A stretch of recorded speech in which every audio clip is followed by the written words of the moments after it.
কিভাবে বন্ধ করা যায়, দালাল রাজনে উনিও খুব চিন্তিত, কিন্তু বন্ধ কিভাবে করবে তার আগে বড় ভাবনা ভাবছে না। আমার তো সন্দেহ হয় এখানে থেকে রুগীর থেকে 30,000 নিয়ে 75% হয়তো কালীঘাটে যায়, ওই জন্য দালাল রাজটা মমতা ব্যানার্জি দায়িত্ব নিয়ে বন্ধ করছে না, নাহলে বন্ধ করতেই তো পারে।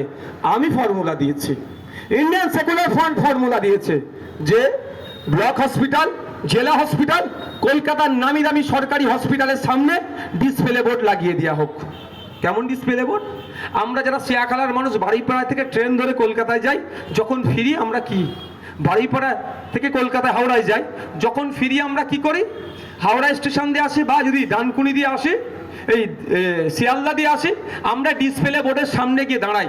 বসেন, ডিসপ্লে বোর্ডের সামনে দাঁড়িয়ে কি দেখি, কত নম্বর প্ল্যাটফর্মে ডানকুনি লোকাল দিয়েছে সেটা দেখি, যদি শিয়ালদায় দাঁড়াই। আর যদি হাওড়াতে দাঁড়াই, মশাগ্রাম লোকাল, বর্ধমান কড, চন্দনপুর লোকাল কত নম্বর দিয়েছে সেটা দেখি, তাই তো? যত নম্বরে দেয় চুপটা বেশি আমরা ওই কয়েকটিতে উঠে যাই। একবারের জন্য কিন্তু জিজ্ঞাসা করিনি দাদা এটা কডে না মেনে, কারণ ডিসপ্লে বোর্ডে দিয়ে দিয়েছে। তাহলে আমাদেরকে কেউ বোকা বানাতেও পারবে না। তো দাদা, আমরা রাজ্য সরকারকে আমি প্রস্তাব দিয়েছিলাম, দালাল নিয়ে তো অনেক চিন্তিত আপনি, তো দালাল রাজ বন্ধ করার জন্য প্রতিটা হসপিটালের সামনে ডিসপ্লে বোর্ড লাগিয়ে দেন। কলকাতার পিজি হসপিটালে আপনি গিয়েছেন, আপনার এমার্জেন্সি রোগী আছে, আপনি হন্য হয়ে কোথাও ঘুরতে হবে না, আপনি চলে যাবেন ডিসপ্লে বোর্ডের সামনে, আইসিইউ কোটা, সিসিইউ কোটা, আরডিইউ কোটা, জেনারেল ওয়ার্ড কোটা, ফিমেল ওয়ার্ড কোটা, মেল ওয়ার্ড কোটা, ওখানে বোর্ডে লিখে দিয়ে আছে। ধরে নিলাম এমার্জেন্সি আইসিইউ দরকার, তো আইসিইউ 100টা বেড আছে, 95টা বেড ভর্তি, 5টা খালি, সবতে ডিসপ্লে বোর্ডে থাকবে।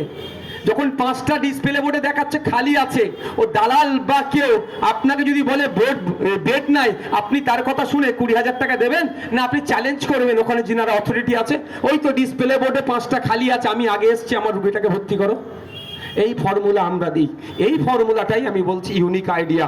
একটা এমপি হচ্ছে পার্লামেন্টে গিয়ে যাবে, যখন সাধারণ মানুষের সমস্যার কথা তুলে ধরে সমাধানের কথা বলবে, সাথে সাথে যে বিলগুলো পার্লামেন্ট থেকে পাস হবে সেই বিল যদি জনগণের বিপক্ষে যায় তার এক্সট্রিম অপোজ করবে, আর জনগণের পক্ষে থাকবে অবশ্যই আশা করি সেইগুলো তার আরো ভালোভাবে কি করে হবে তার কথা বলবে, আর ইউনিক আইডিয়া শেয়ার করবে।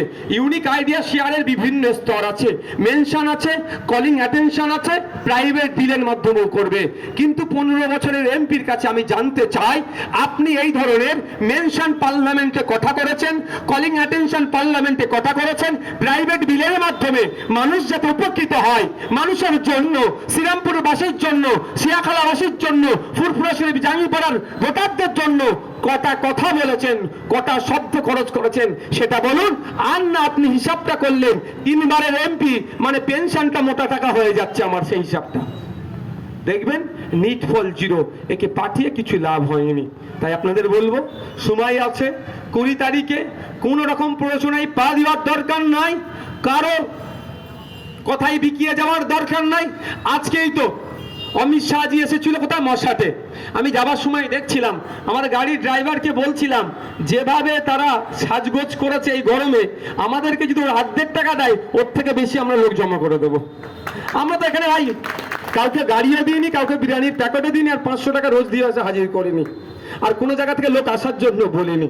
তো যেভাবে করেছে, তারপরেও অমিত শাহজির প্রোগ্রাম 3000 মনেই না 2000 চেয়ার ফেলা ছিল, সেটাও ভর্তি হয়নি। তো বিজেপির অবস্থা শ্রীরামপুর পশ্চিমবাংলা ভারতবর্ষে ভালো নয়।